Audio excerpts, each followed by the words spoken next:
Let me, all right. First off, Dustin, I want to say thank you for being interested in the squad leader position. It is a very in-depth position to help benefit the team as a whole.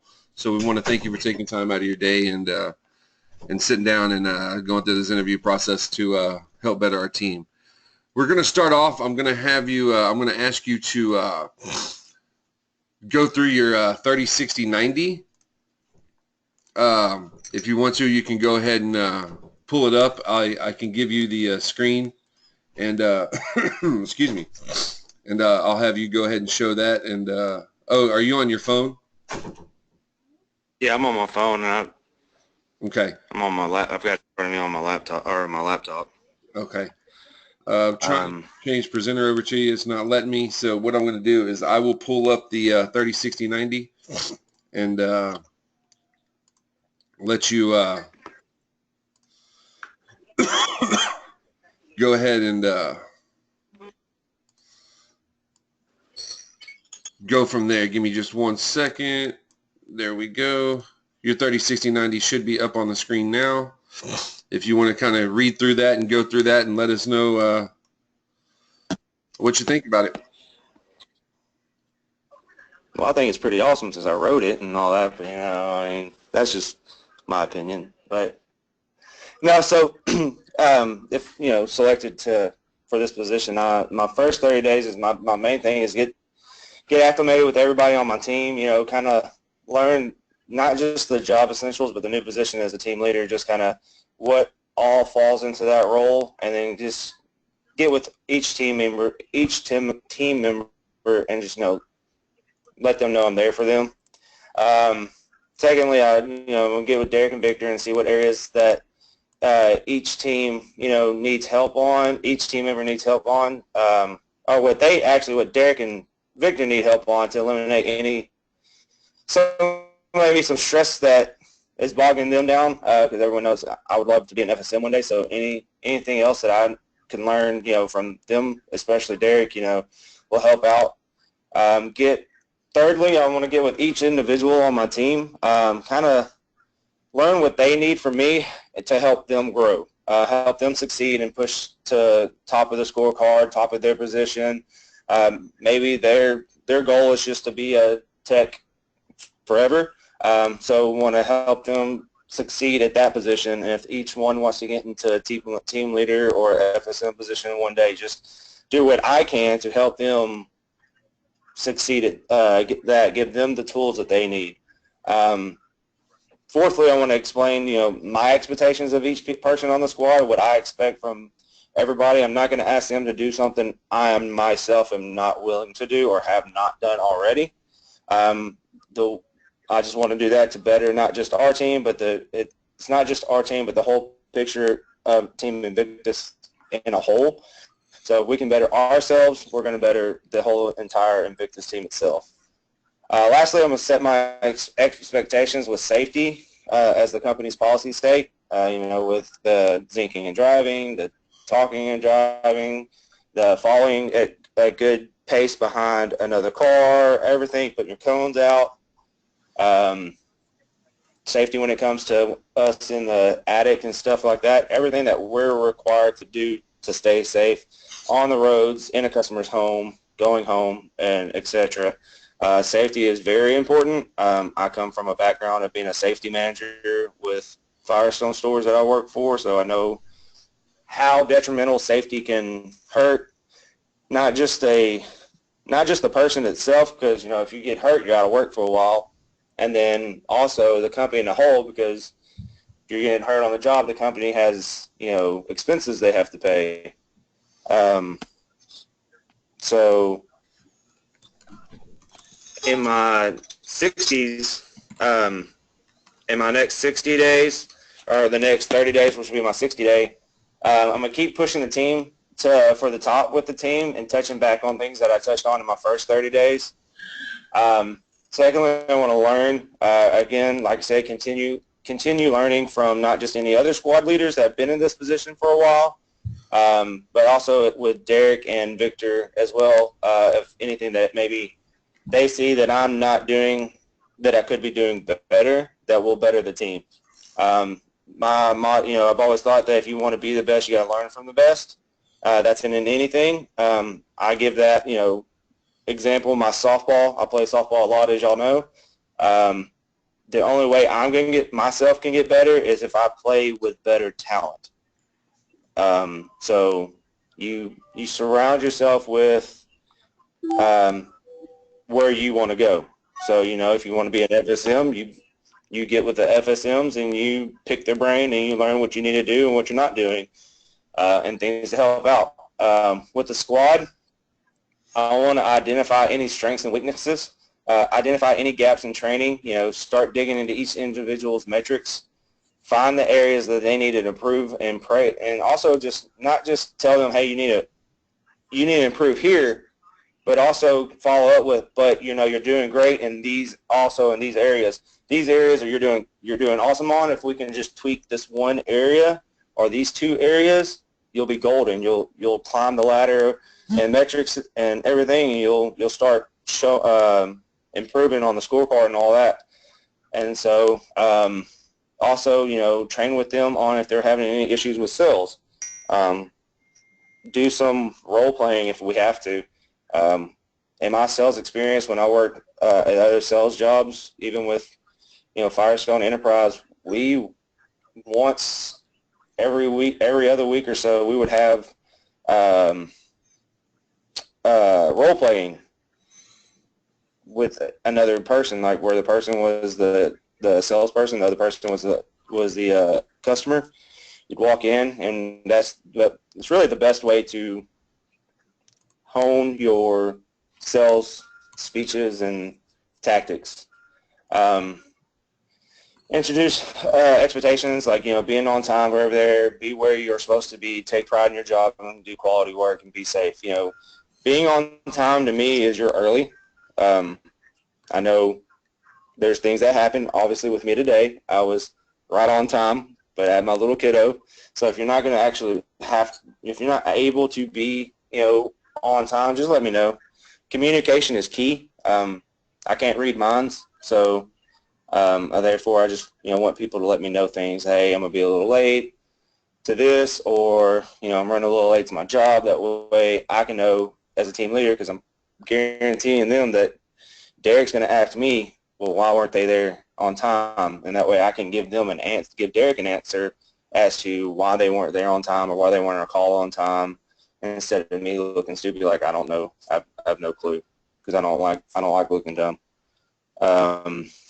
Lastly, on my 60 days, I'm going to focus on setting goals for the squad, explain levels of communication with each person, and then start setting goals for the next 30 days. I want each one of my team members to be at least the top 100 in the 60 days of me taking over that squad. So that will be definitely one goal that I'm going to set for the team. Lastly, in my 90 days into the position, again, continue to learn more aspects in the company. My goal is to move into an FSM position as well. So I want to get with Derek and maybe help him with conducting team meetings, as well as any areas he would have me help him in to help develop me into FSM, whether it's just sending out, him forwarding me the NPS scores or whatever, and me sending them out for him or whatnot, whatever he has me do. Secondly, I'm going to continue with touching on my points in my first 30s and 60 days, continue training and developing my teammates to strive and push to the top. Give them feedbacks, again, on areas, always following negative with positive as well. Always have more positive than negative. Don't want them thinking I'm always just telling them they pretty much, you suck. Don't want that kind of morale on the team. I want them to know, hey, we might not be doing good here, but we're doing great here. Let's just do this to fix that bad part. Set goals for the guys again on the team. Maybe make a small contest for our team for the month, something to keep them motivated and enjoying work. It's all about making work fun, waking up and going to work and loving what you do. In my 90 days, my goal is to have every one of my guys in the top 50 within 90 days. It's possible. It can be done. You just got to work hard and push. Lastly, I'm going to develop any ideas that the team can engage in striving to improve, identifying and fixing any issues. By the 90 days, we should have a lot of the issues fixed, that if there are any. It's just all about coaching and, telling them that you want this done and just checking back in on it. How are you doing with that? What are you doing to fix it? How are you doing on fixing that? I want each individual to move up the scorecard enough to notice. Accomplish any personal goals, obtain any feedback from Derek and Victor or any other team leaders that are on the team that maybe, again, can tell me something that could help me out. Make our team name known throughout, not just Invictus, but I want everyone else in the entire region seeing each one of my guys, like I said, in the top 50, like, hey, what are they doing? How can we reach out to each one of them? Like, I want other SHPs to reach out to each one of my guys and myself to see, hey, what are y'all doing to be on the top? Just stay positive, project that on the team to always stay positive, be the best that I can for them and that we can as a team, and strive for the top. All right. Good stuff there. Good stuff. I'm going to start off. I'm going to ask some questions, and then Tommy's going to ask some questions, and then we're going to kind of finish up with a little open forum and answer and see if you have any questions for us. I'm going to start off. What prompted you to apply for the squad leader position? Well, I've always been, me personally, have that, like, I guess, leader, manager type role in my life, and I've always wanted to move up with the company. I figured, what better way to take a small step and to pretty much prove that I can lead a small team. I want not just to improve just myself, but I want to improve other people. I've always been the type that I want to help people succeed, and I feel that this is the best way. I've applied for a couple of them before, and I'm not the type of person just to give up when I don't get the position the first time. I've interviewed, like I said, I use Firestone a lot, but I was with them for 6 years, but I interviewed for 6 different stores until I got my first one. So, I mean, I'm not the type to give up on anything, so I'm never going to give up on my team. So it's just, how I feel, and I feel like I would be a good role for that position to help each person on that team move up. All right. And I'm going to follow that up with what interested you the most about being a squad leader?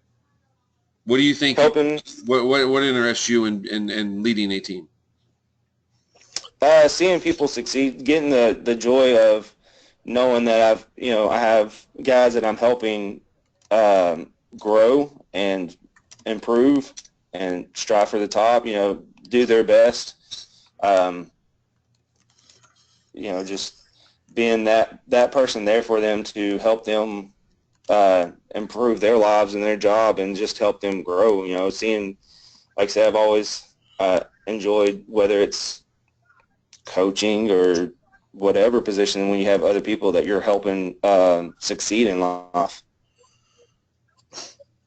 Awesome stuff.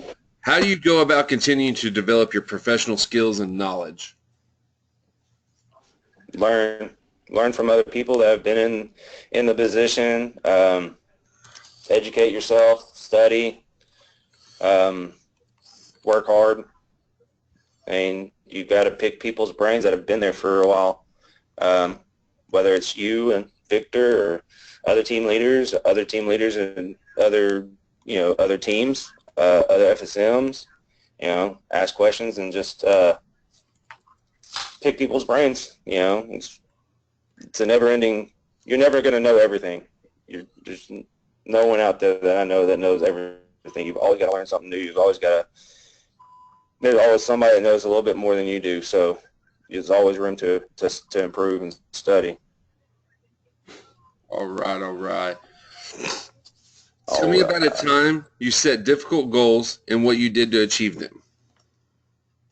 Last month, I set a goal for myself to get some personal sales and get into the top 50 again. That was a personal goal I set for myself, and I didn't tell anybody.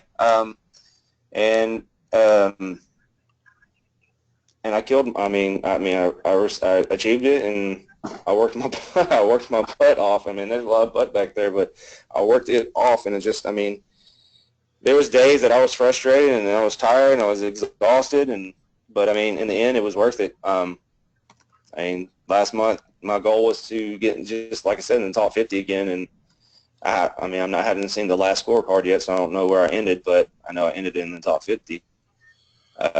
So.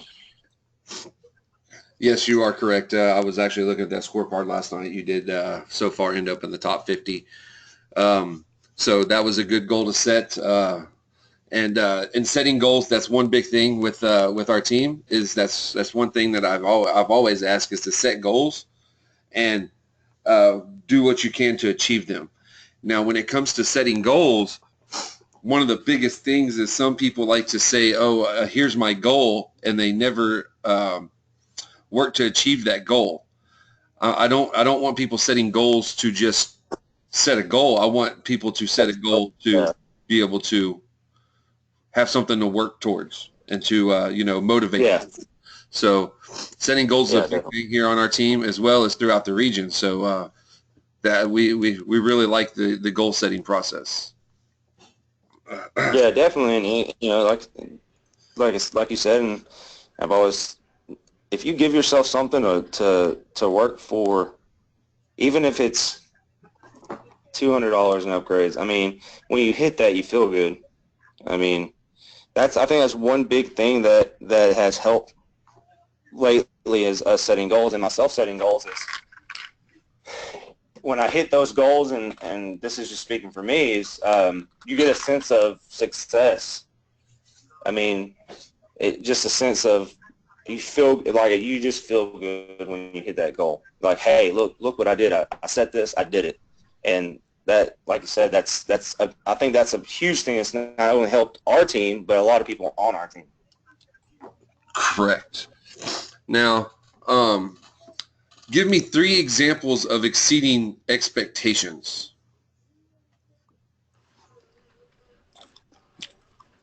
Like, in life, or just in, like, working with us? Like, in my working career in general? Yeah, go in your working career in general. Yeah, absolutely. Well, one would have been when I was with Firestone and I got my first store. Like I said, I interviewed 6 different times before I got an actual store. So I would say definitely that one. I worked hard. I didn't give up. And then my second one would probably last month. I mean, that was a huge achievement for me. I've set that goal and never thought that I would actually end up in as high as I did. I mean, I knew I was going to end up fairly high because of how hard I was working, but I mean, I just succeeded over that goal. Thirdly, it really isn't. I mean, to me, it's not a work goal, or it's not a success or anything that I felt for work, but it's in life that when I was actually younger, 24, I tried out for a minor league baseball team, and I've been trying out. I had like 4 different tryouts before, and I tried and tried, and I never made one, and I finally made one, even though I threw my arm out in practice after the tryouts, and they cut me like that day. I made it. I mean, so I can always tell myself, hey, you did it. You worked hard for it, and it just shows that if you work hard for anything, you can succeed at anything. Awesome.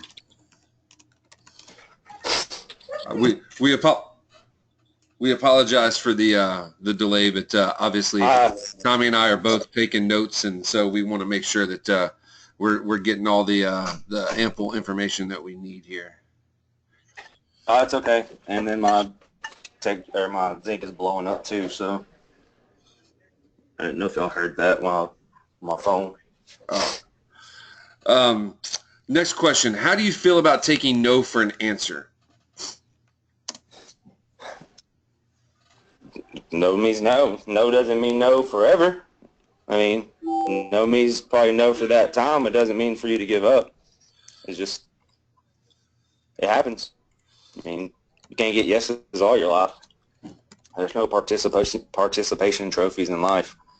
So, I mean, if someone tells me no, it just doesn't mean anything. I mean, does it suck? Yeah, it sucks. I mean, but is it going to get me down? No, not at all. I'm not the type to get down after I'm told no. I'm just the type to, might be a little setback.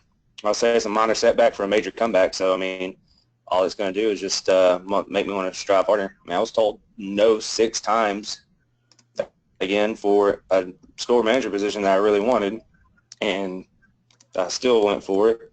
I was told no for team leader position twice, and I'm still trying for it. No might mean no for that moment, but it doesn't mean it for forever. Gotta keep trying. Awesome. And as a leader, how do we step up and take over a situation when an SHP calls you with a very upset customer that is being very demanding? And I'm going to kind of set an example here, or set up a scenario. One of the SHPs on your squad calls you and says, hey, my customer's upset. They were told they don't have to pay for cameras, and I see that nowhere, and they're going to cancel if they have to pay for the cameras. As a squad leader and as a leader of the team, what do you do to help in that situation and get that customer installed and online and become part of the Vivint family? Use the areas that I can. Of course, I'll let you know about it first and foremost. Let you know what's going on. We also need to get with the salesperson to see if that was actually promised them. You know, there's ways and avenues to figure out what was promised to the customer and explain that to the SHP. You know, there's different avenues that we can go to figure out what's been promised and what's been told. Just if, you know, I'm the type though, like if I need to talk to the customer, I will. You know, maybe whatever the SHP is saying to them, they might not be listening, or they're just already upset with that person at the time and doesn't want to listen to them. I've always found that in other situations that I've been in with escalated customers that a different voice is sometimes needed. They'll more listen to another person. Maybe, you know, SHP say, hey, here's my team leader. He wants to talk to you about it. You know, there's ways to handle it, and there's always ways to go around it. And, you know, with our job, you know, luckily everything is pretty much recorded over the phone, so we can always go back and listen to what was promised. Main thing is, you know, definitely keeping you in the loop on what's going on. And if we just need to forward it on to you, if we can't take care of it, we need to forward it on to you, and then obviously then that's what, you know, we'll do. But, you know, we'll talk to you about everything first and see where we go from there, because we don't want to overstep any boundaries of what we need to do as well as either. Awesome. I'm going to kind of bounce off of that right quick. So in doing so, once you get that situation taken care of and the customer's happy, when it comes after that job is complete and that SHP is out of the home, what are you going to do with that SHP? Just do a little training, you know, get with them and show them, hey, you know, talk with them about how the situation went, maybe how another way that they could have handled it a little better than what they did, give them directions on what we could have done instead of, you know, maybe escalating the customer. We could have just been like, hey, you know, if that's what they told you, give me a minute. We let the SHP know. We could call the AMI salesperson, and they can pull the recordings, whatever, and see what was promised to them. Just because it's not in the notes doesn't mean it was not said. So there's a way we can find out and just educate them on what a better route we could have went to handle the situation, to where we didn't have to escalate it. And then, you know, just let them know they did good. Things that they did good, again, it goes back to the showing a little bit of negative to follow up with a positive, because you don't want them to think that all you're doing is always getting on to them about something.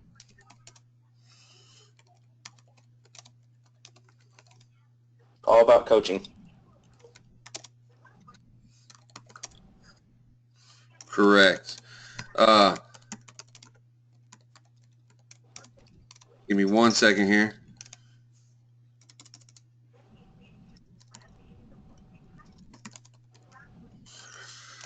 All right. For this portion of the interview, that kind of concludes what I had. I may step back in here in a little bit, but I do know that Tommy has some questions that he wants to answer. Wants to ask. So I'm going to pass the time over to Tommy and let him get after it. All right. So yeah, I'm going to answer my questions now. And to mess with you a little bit there. How's it going, Dick? How's it going, Dustin?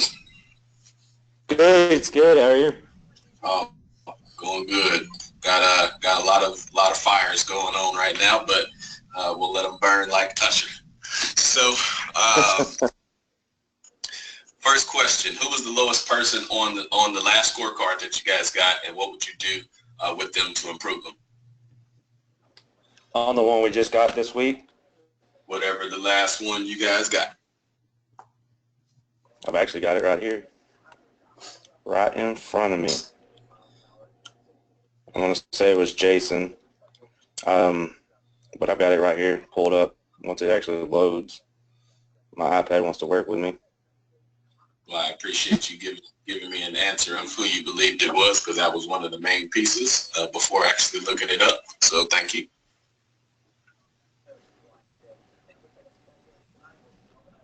Oh, went too far. Jason. Yeah, Jason Sykes. So if I can get this, let's see what's. I'm having to scroll a lot. So I know his SOS is looking fairly. Come on, is in fairly low. It's 25%. Sorry, my iPad's 28%. So his SOS is 28%. So I definitely want to get with him on, figure out what he's doing when he's on services. From what it looks like, maybe he's not testing everything. Maybe he's rushing his services. I'm sure there are some flukes that happen. We all know that we can go in there and test everything, and everything's working perfectly fine while we're there, and then a week later something happens and something stops working. But it's very rare. We just need to make sure he's putting his hands on everything and testing everything. So if Jason was on the team, I'd definitely do a ride along with him, see what he's doing. On that instance, his SOS is extremely low. We need to get that. Me personally, 7% or less. It's feasible if we're actually going in there, doing what we're supposed to, touching everything like we're supposed to. I've been there. I've had a bad SOS before, a very bad SOS before. So I know it can be done. Let me see here. Get back down. His sin looks like it's at 25%. So that on his installs, it could be 1 out of 4, but we got to make sure that he's installing everything correctly. Again, testing at the end. Make sure everything's working like it's supposed to at the end. 100%, not just going through the test itself and be like, okay, everything works, but go through testing, and then when we're doing our walkthrough, go through each door and show each customer, hey, you got a sensor here. Opens it. When it breaks away from this magnet, that's how you know that the door's open. It'll tell you at the panel. Just kind of touch everything still on an install. With the cameras, something like a camera, CYA, put a router in. If you're going to have any kind of doubts, if you're going to have enough signal on a camera, put a repeater in there. Same thing with Z-Wave. Put a repeater in there. You should never have a doubt when you install a piece of automation equipment if it's going to work or not when you leave. You need to have 100% guarantee that it's going to work. It's already, the initiative is already out there that we have to have a wireless router on every camera, so that itself should not be an issue unless he just doesn't have any. Something else can have, that can help him. He doesn't have any upgrades so far this month. Get with him again on his sales tactics, what he's saying to him, how he's presenting his sales. Like I said, do a role play. I'll act like the customer. He can sell me, any other equipment that we have, available at like it's a new install going in, or even if it's just a service ticket. Personal sales, that's just one of those. Just got to, really touch with them. Hey, you benefit a lot from personal sales. A lot. And personally, I didn't really think about how much you benefit until last month. I'm able to take my son on a vacation this weekend because I had a very good commission check because of the personal sales and upgrades. So, that's one perk to not just helping yourself with the team and yourself on the scorecard, but personal life. That's extra money in your pocket that you can go do whatever you want with. So, there's an incentive there to kind of coach them up on with that. Tweaking those couple things. His NPS is at 100 right now, so it's fine. It's looking good. We just need to keep rocking that, keep making the customers happy. Still let him know, reiterate, hey, 10s, 9s, 10s. If there's any reason why I don't deserve it, let the customer know that, hey, this is about me. Again, you might have a bad experience over the phone or whatever happened in the past, but this is about me. Let's let them know, keep those 10s rocking in and keep rolling that. Tweaking those few things, he'll climb fairly quickly. It's just all about coaching with that one. And especially with Jason, he's got the know-how. Been around a while. He was a team trainer from my understanding with his other team. So got to figure out what's the reason why. There's a reason why he's down there. Whether it's personal, whether it's he's unhappy with something that's going on with work. We can figure it out and fix it. And then tweak those few areas.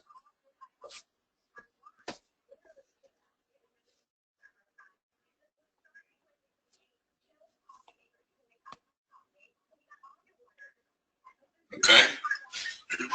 Thank you for that. Just a little quick follow-up question for that and that type of mindset thought of what you would do with someone like that. How many people by name have you done these things with in the past, as far as reviewing it as a team member, reviewing it, seeing who's on the bottom, approaching that person and working with them in these types of ways? I've done it with David and Cordero in the past one other time.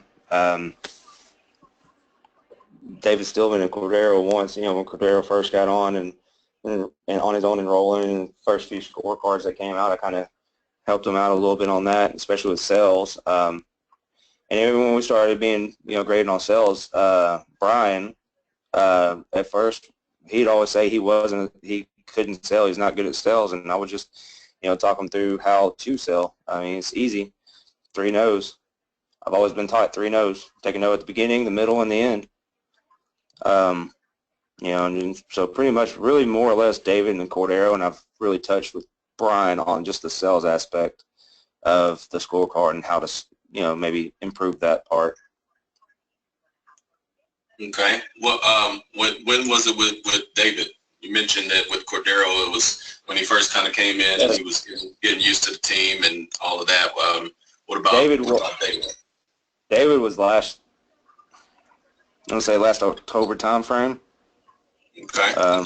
October, November time frame. I don't know if he was necessarily dead last or in the very bottom, but he had a couple things and I think it's more or less with sales with him too.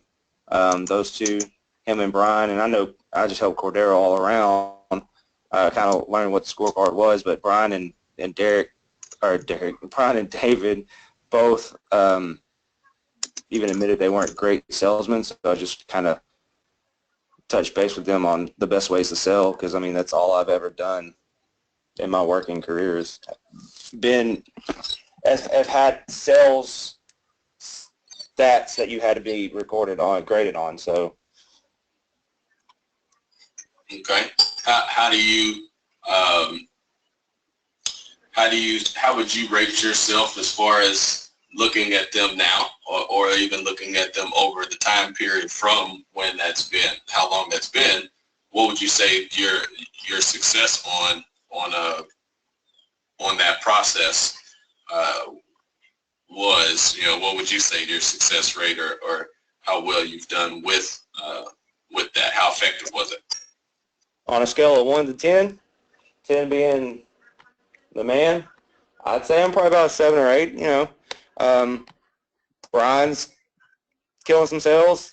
David's got sales out there. Cordero's getting some sales out there. They're both, you know, growing to the top. There's still a few things that we could tweak on a couple of them. David, you know, still has some issues that he can, you know, tweak on, not just sales-wise, but, you know, maybe getting some personal sales or whatnot. But they're doing pretty good from what I've seen so far come across. I mean, they have their up and down months, but all in all, they're doing good with their upgrades.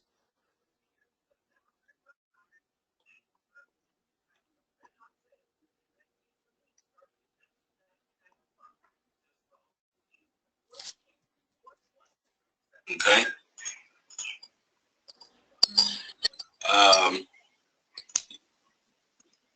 What motivates you, and what are your true passions? Success, helping people, seeing people succeed. Pretty much my son motivates me, being the best I can for him. Friends and family, growing with, you know, in life, succeeding with a company, growing with a company. I mean, seeing people that are, you know, that I've come up with succeed. I just like seeing people, not just myself, but everybody that is in my life, whether it's work, whether it's personal, whether it's family. I want to see people succeed. Seeing and knowing that I had a hand in that some way, somehow, I don't know, it fuels me, it fires me, it makes me happy. I mean, there's been times that I've seen friends that have worked for a company with me at Firestone get stores, and I teared up knowing how hard they worked, and, you know, to get that, and knowing they were like a sales associate under me when I was a service manager or whatnot. So just seeing people succeed and knowing that I had a somewhat of a hand in it, whether it's a little of a hand or I was engulfed in them, you know, seeing them, people succeed, and seeing my son grow, and him seeing his dad succeed, you know. He watches every little thing I do, so I want to be the best mentor I can for him and anyone else, whether it's some little kid or someone on our team.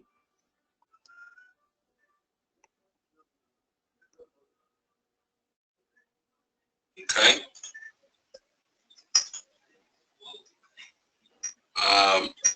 You mentioned this a little bit before, but who have you reached out to get better and improve both personally and professionally, and go into some detail into some of the things you may have touched base with them about? Professionally, I've reached out to not just to Nate, but I reached out to Casey before when he was our FSM. I've reached out to Victor and Derek. I sent Derek an email or text not too long ago asking him if he needed help with anything, you know, whether it me sending out the scorecard or sending out the NPS scores or whatever, something that I can get my feet wet. You know, I've asked many other guys, like, you know, Victor is usually, when he's, you know, he's on schedule, he's always at the top. Brian's been in the top 4. I've even asked Brian. I've asked Carrick. I've asked Kerry multiple times what he does to get all these Bammies, man. I just need to, I guess, know more people on that one. I need to be an assistant mayor or something. Reached out to them on things. Patrick, I reach out to Patrick a lot still when there's maybe if I can't get a hold of Victor for something that's for team trainer knowledge or like technical knowledge, I will reach out to Patrick because Patrick is very knowledgeable with automation stuff and technical knowledge and stuff like that. So I will reach out to him a lot to learn.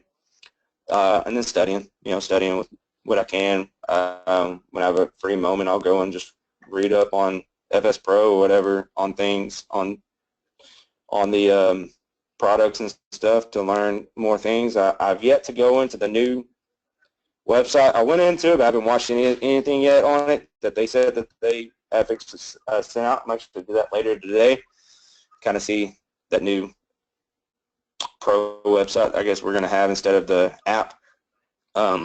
Personally, now I reach out to my dad a lot.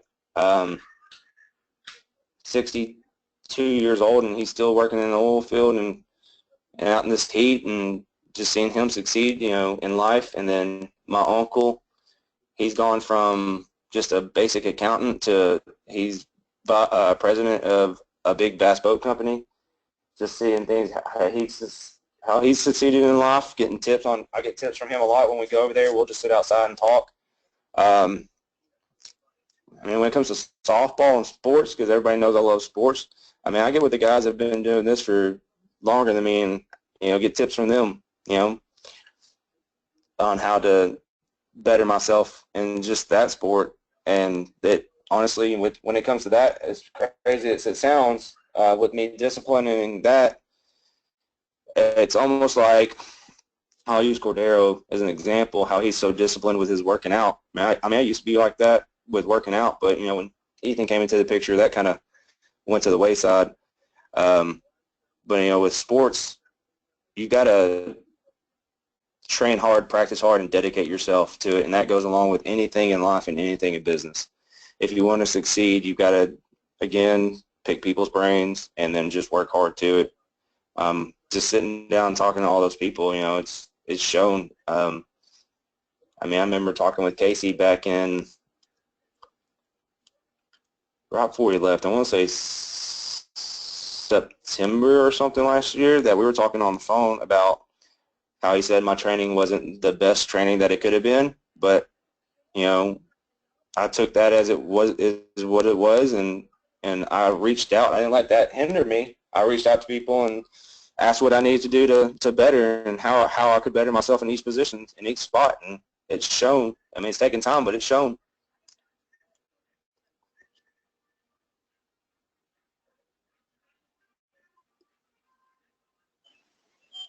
All right, thank you. What is code? Care, own. Yeah, I can't remember D&E. All right, you got 50%. All right. What name as many of the Viv values as you can. Got me.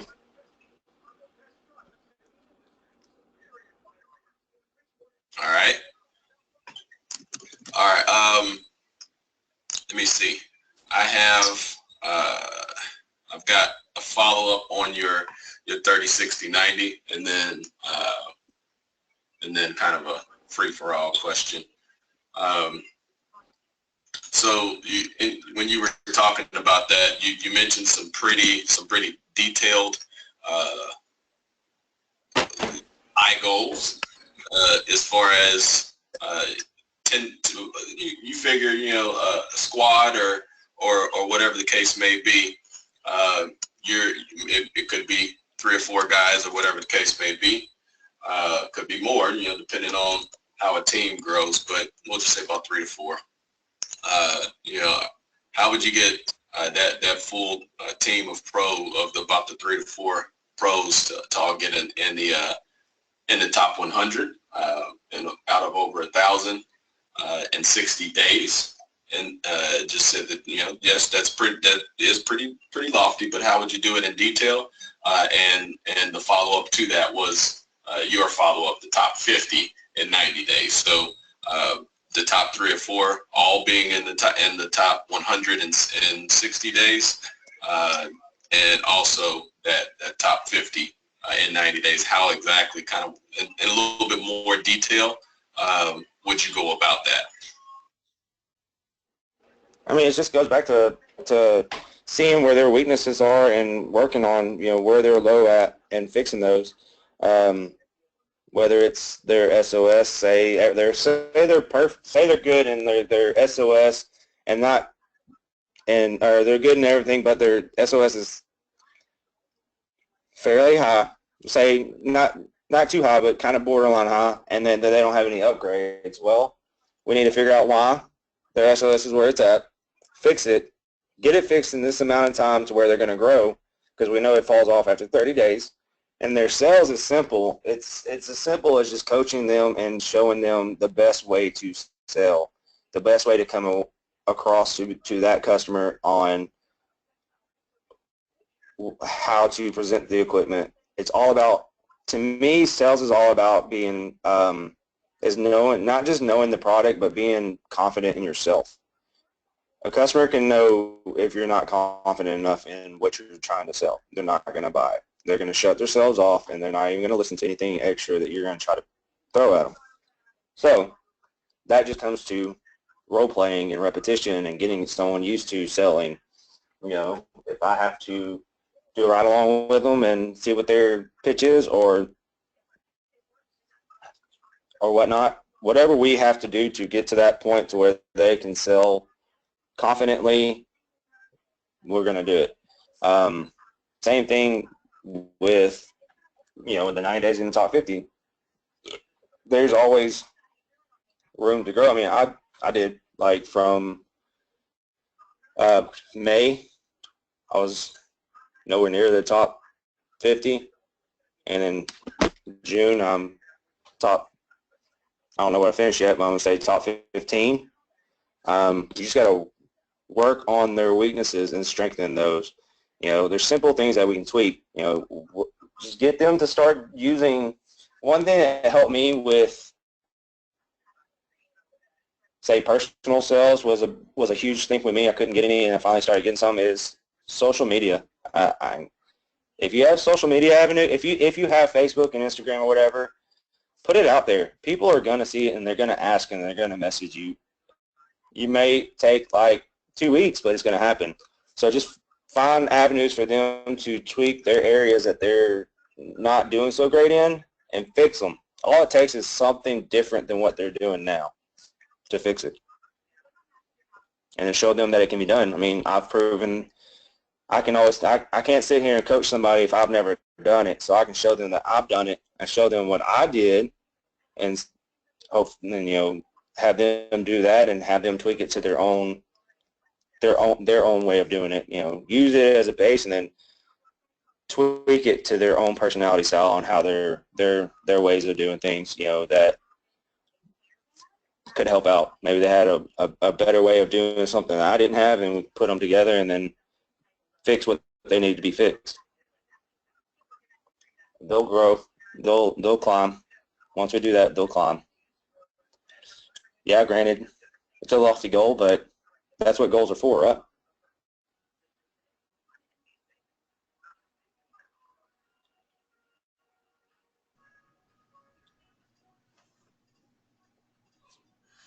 Yes, sir. Absolutely. I know Tommy's still typing. Yeah, that's exactly what goals. I was like, did you hang up on me or something? I was just finishing that last sentence. I was actually unmuting right as I started talking.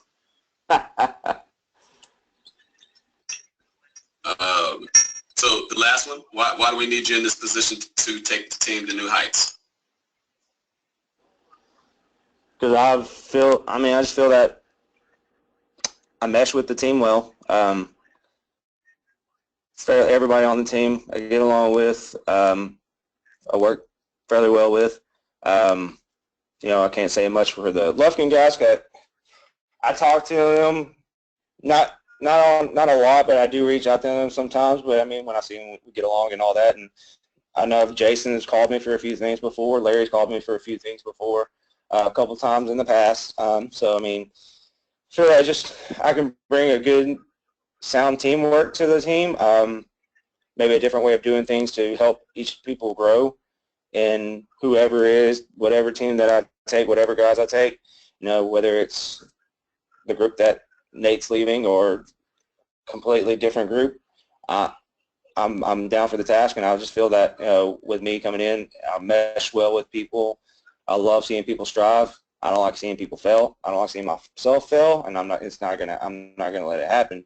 I'm gonna do what I have to do to help them grow, and I want them to know that I'm there for them. I feel that once the team, that whatever group of guys I get, know that I'm truly there for them to help them grow, help them with whatever they need, the team, whatever team that I take over will succeed. Just know that I'm that type of person, that I'm not in it for me, I'm in it for the others. I'm there to help people succeed. All right, thank you. That concludes my questions.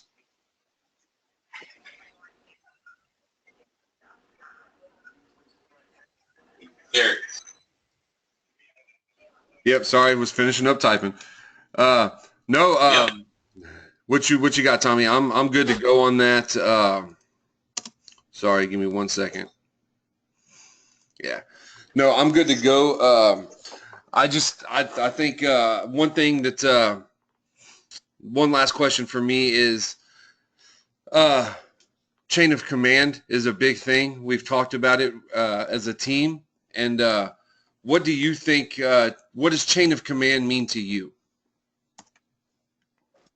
I mean, it's huge. It's the first word that comes to my mind when you say chain of command is not just, it is respect.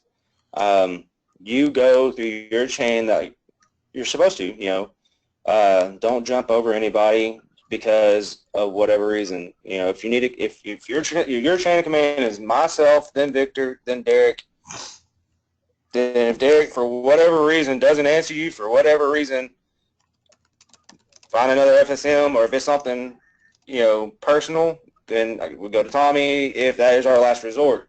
But you got to follow each chain because that's what it's set in place for. You have a lot on your plate, so there's a reason why that each SHP has got to go to their team leader. And if their team leader doesn't answer, then they go to Victor or the team trainer and so forth. So they can ask me. If I don't have the answer, I will ask Victor. If Victor doesn't have the answer, he'll ask you, and then it'll come back down. It alleviates a lot of jumbleness into one person that already has a ton of stuff on their plate, and it eliminates any kind of miscommunication or lost information in transition. So I mean, it's a respect thing, and it's that's the first word that comes to my mind is respect when you ask that, and then that's what's in place, so that way we can get that person the right information in the right amount of time quickly. Because you're on meetings a lot, we can't all just come to you at one time because we're not going to be able to get a hold of you at the ample time. So I may just have the answer off the top of my head. If I don't, Victor will. If I don't, we can email you and figure it out. But it needs to be that chain at all times. Correct. And I'll kind of follow up on that a little bit and kind of give you an insight. One thing about the chain of command is we've always said that we're here to build leaders, right? And the chain of command is to help build leaders, to help someone succeed, to get on to the next part of their leadership talent. Okay, so a squad leader is in place underneath the team trainer, and team trainers underneath the FSM. Well, FSM relies a lot on the team trainer. Okay, obviously we all know that Victor and I work hand in hand and real close together to make sure that our team is succeeding and and setting all expectations for the team and making sure that those expectations are met. Okay. Now Victor, and being the team trainer, is getting a little bit more training as far as the FSM position, right? And so underneath him is the squad leaders. The squad leaders are learning the team trainer role as well as the squad leader role, right? One thing that I've always learned in life is that you always know the job of the person above you, okay? Because they are, number one, should be in their professional career wanting to move up, so they're learning the job of the person above them. So 100% correct on the chain of command, but that's just another aspect of the chain of command is learning the job above you, because that's going to help you want to succeed in your professional career. Does that make any sense? Oh yeah, totally. All righty. I'm all through. Tommy, I don't know if you have anything. If you don't, then I'm good. All right. Well, then we're just going to kind of open it up for you, Dustin, and see if you have any questions or comments for us and what's going on and how things been going. I don't really have anything. I mean, I can kind of see it. Everything seems to be going good. I mean, last I saw, are we still number one? Yes, we're about 4.5 points ahead of the team below us. Cool. Other than that, my really only question is, I guess, will we know whoever it is before you announce it, the guys that interviewed, or will we just find out when you announce it? The way it's going to work is once we complete all the interviews, what we will do is Tommy and I will have a collaboration meeting and kind of talk about it and make our decisions, and then we will come to the person that we have deemed the best candidate, and we will talk to that person and kind of offer them the position, and if they accept, then we will notify each team member or each person that did interview for the position and let them know what our decision is, and then once that decision or that's been communicated, we will let the whole team know.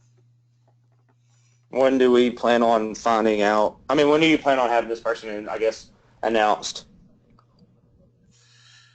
Like the end of the week, Monday? I would like. I know Nate's leaving. Correct. I do apologize for that. I didn't mean to overstep you there. My goal is to have this communicated out before end of week, if possible. Okay. And I do know that Nate is leaving for the weekend. He's going to be going out and doing some house searching. So we're going to try to get this done, and I will let you know that that's just part of it. So yeah, we should have it out by the end of the week. That's fine. We're leaving. So I mean, I'll have my work phone on me. We're leaving at like 6:30 a.m. Friday to go to Oklahoma City.